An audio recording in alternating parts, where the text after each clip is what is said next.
Hi, this is Mr. Payton, and this is a special edition I wanted to do. It's close to Valentine's Day, and so I thought I wanted to do a little piece on the word love. What is love? Is it buying gifts? Is it having a boyfriend or girlfriend?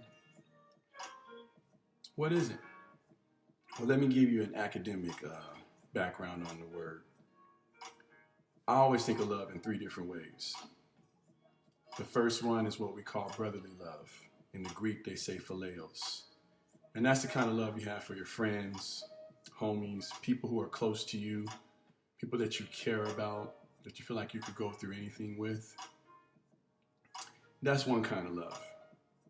The love I feel like most people deal with is eros, and that's physical love. That's hugs and kisses, that's affection. And I feel like sometimes we focus a little bit too much on that. I think what we have to understand about eros is that there's a certain level of vulnerability as well as a certain level of responsibility that comes along with physical love. And then there's one that only parents and people in certain positions have the privilege of knowing. And that is unconditional love, also known as agape. That's the kind of love, again, that a mother has for their child, a father has for his children. Maybe someone in a leadership position has. Teachers a lot of time have unconditional love. Not all of them, but the good ones do. If you're in again, as I said, leadership, things like that. What's the point here? In a couple of days, it'll be Valentine's Day. And we'll spend a lot of money, a lot of time, a lot of energy trying to remind people that we love them. What I'm proposing is that if you consider what I just shared with you about love, then maybe we should celebrate that a bit more often. I'm not saying don't celebrate Valentine's Day. I'm simply saying consider celebrating love more often.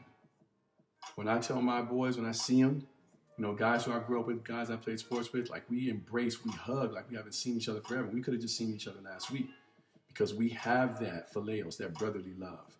We miss each other. We're worried about each other. We care about each other. When I think about eros, when I hold my daughter sometimes, when she first wakes up or when she falls asleep, there's just a different thing. She sometimes will put her hand on my cheek, and it's just like she's just reassuring me that everything's okay. And it's funny because she's 7 years old. It's funny because in return, I have agape for her. There's nothing she can do that's going to make me stop loving her. Now, if you're a parent, there are some things that your kids can do that will make you unhappy and disappointed. But you never stop loving them. Even when they're adults and they do crazy stuff, you still love them and you still hope that they're going to figure it out. So to everybody out there, I love you. Thank you for watching my channel and supporting me. But I hope you start extending that to people. You guys, we're in very polarizing times. People are way on the right side, way on the left. We're arguing about everything. Everybody's trying to make their point. We could use a little bit more love. And so hopefully this wasn't too academic and it doesn't ruin your Valentine's Day. But I just hope that you'll consider what I'm saying. Love a little bit more, celebrate love a little more often, and I think we'll all be better for it. My name is Mr. Payton. Happy Valentine's Day.